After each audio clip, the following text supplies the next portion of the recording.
everybody, it's Thursday again. It's time for another Tea Talks with Destinee. This week is Black Maternal Health Week, and I am a Black mother. I have 5 children that I birthed naturally, non-medicated births. 3 of them I birthed at home. All of them I use herbs and herbal remedies to help me through my pregnancy, through my labor and delivery, and through my postpartum period, and I still use them today. One of my favorite and most beautiful herbs that I used before I was pregnant, when I was pregnant, during labor, during postpartum, is red raspberry leaves. This is such a phenomenal and gentle yet powerful herb filled with minerals, calcium, magnesium, potassium, iron. It helps to nourish the uterus, very similar to Lady's Mantle. It helps to help fortify the uterus. Now, for some people, they say when they take it, it causes the uterus to contract. My understanding is if your uterus is weak and it begins to nourish that uterus, it can cause contractions. So, as with any herbal remedy, it's suggested that you talk to your physician before you start taking it. But generally, in my experience, the majority of women who take red raspberry have no problems. There are some who have high-risk pregnancies and who have had, a history and a family history of problems during pregnancy. They may have problems with any herb that they introduce. So those people are definitely, I recommend that they talk to their doctor or healthcare professional before they start incorporating red raspberry into their lives. But in general, red raspberry supports the uterus. It provides minerals. It provides different nutrients to the woman's body, really focusing on the uterus. So today I'm going to make myself a cup. Some people even give this to their daughters. It is wonderful to take when you're on your cycle. It helps to replenish some of those nutrients that you're losing because you're bleeding. I'm making a small cup, so I only used a little bit of the red raspberry. I usually use my glass kettle, but it's still in boxes.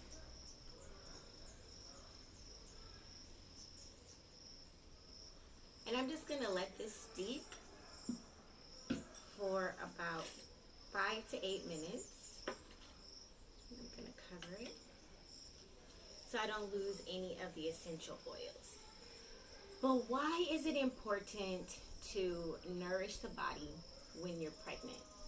Well, as you can imagine, you are building a whole new life inside of you. So many of your minerals and nutrients are being used in order to create a healthy baby. So it is important for you to get in the habit of replenishing these nutrients, replenishing these minerals that are coming from your bones and your teeth and your blood in order to create this life. Unfortunately, especially in Western countries, particularly America, where I'm from, the society is not set up for women to nourish themselves. It is unfortunate that many women have to work through the entirety of their pregnancy. They are forced to go back to work before their body has even completely healed from giving birth. Male doctors and the predominantly male perspective maternal industry has convinced the world that at 6 weeks you're ready to start having sex again and to return back to your normal activity. That is not the case. The wound inside of your body, where the placenta detached from you, has not completely healed in 6 weeks. So that whole, in 6 weeks you can start having sex again, that is primarily for the benefit of the man or for your partner. It's not really for the benefit of the woman. If you look at indigenous societies, many women were told they had to wait 40 days Minimum. Some societies said 4 months.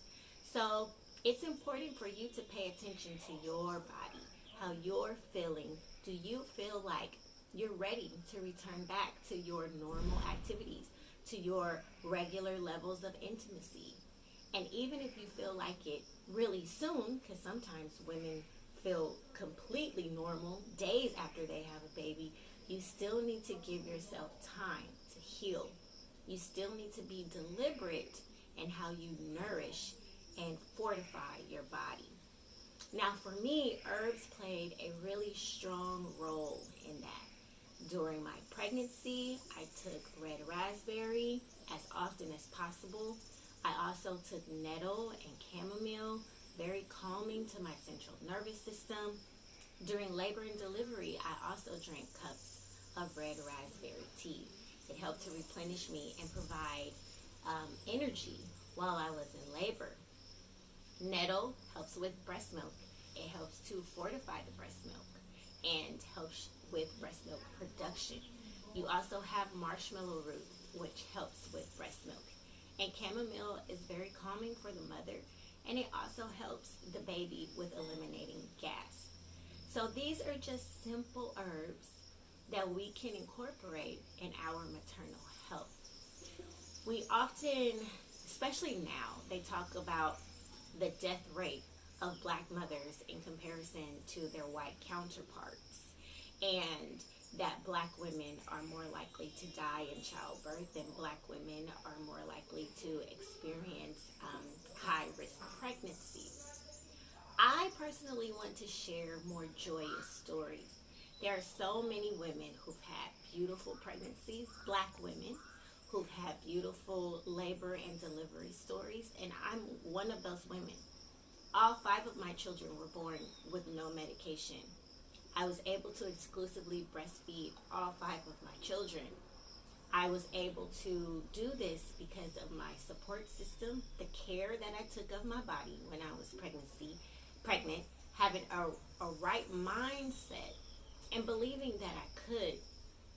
It is important that when we're talking to black women about birth, that we're not just talking about the bad things, that we're also talking about the good things, that we are also documenting the successful home births that black women are having, the beautiful and successful hospital births that black women are having, the successful C-sections that black women are having, and then they also have successful breastfeeding stories after they have a C-section.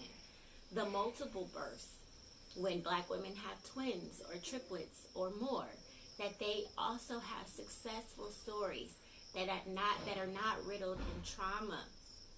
We have to begin to control the narrative, and we have to teach about both sides of the spectrum.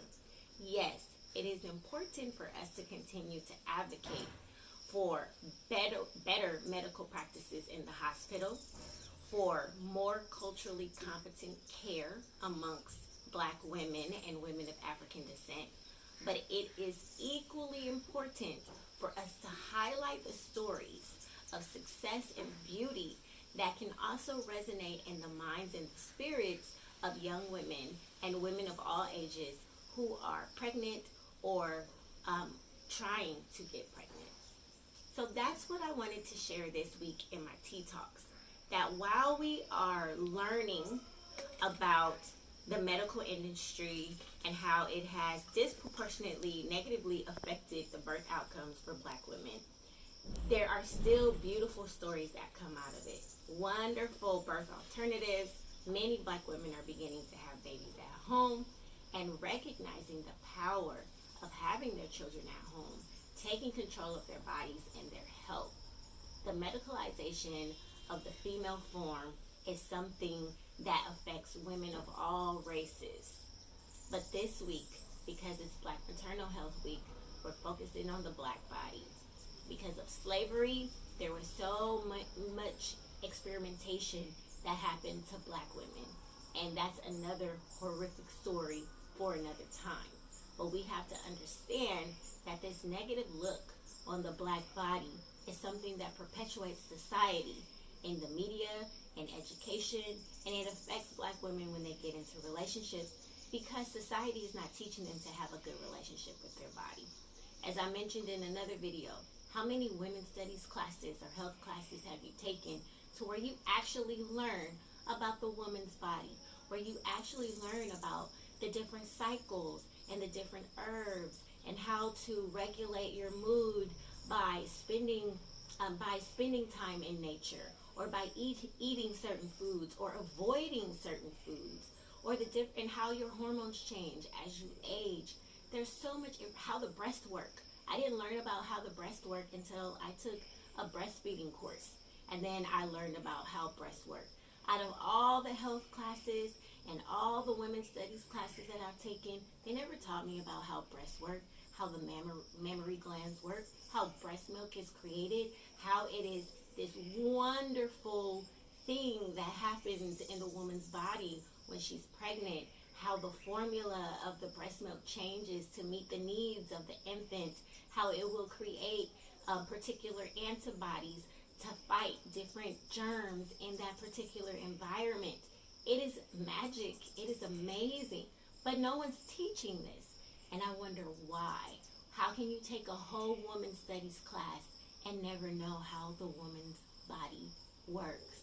It's the medicalization of the female form. That if you do not know that some of the things that you're experiencing are just natural occurrences of femininity, you will constantly be running to the doctor over nature and things that have had cures and methods of relieving for thousands of years before the medical industry became this bustling thing. So that's just kind of what I wanted to touch on. How you can incorporate herbs in your pregnancy, your labor, delivery, and postpartum. Of course, I am not a doctor, so always go talk to your medical professional, and anytime before you introduce new herbs into your life. But as for me, I trust the plants. The plants have been here for thousands of years. The humans and the plants have had a relationship before a doctor ever existed. So I believe that they have wisdom and they have knowledge that humans may not even have at this point. So I think that's all for me today on today's Tea Talk. Today's Tea Talk was longer than normal, but this is a topic that I'm very passionate about, and I have so much to say. And I've been an advocate, I've been a doula, I've been fighting, I've been educating women all throughout South Los Angeles to teach them about the strength that they have as being a woman, to trust the process of their pregnancy, to learn about breastfeeding, to advocate for themselves, and to learn how to nourish their bodies. So until next time, as always, take care.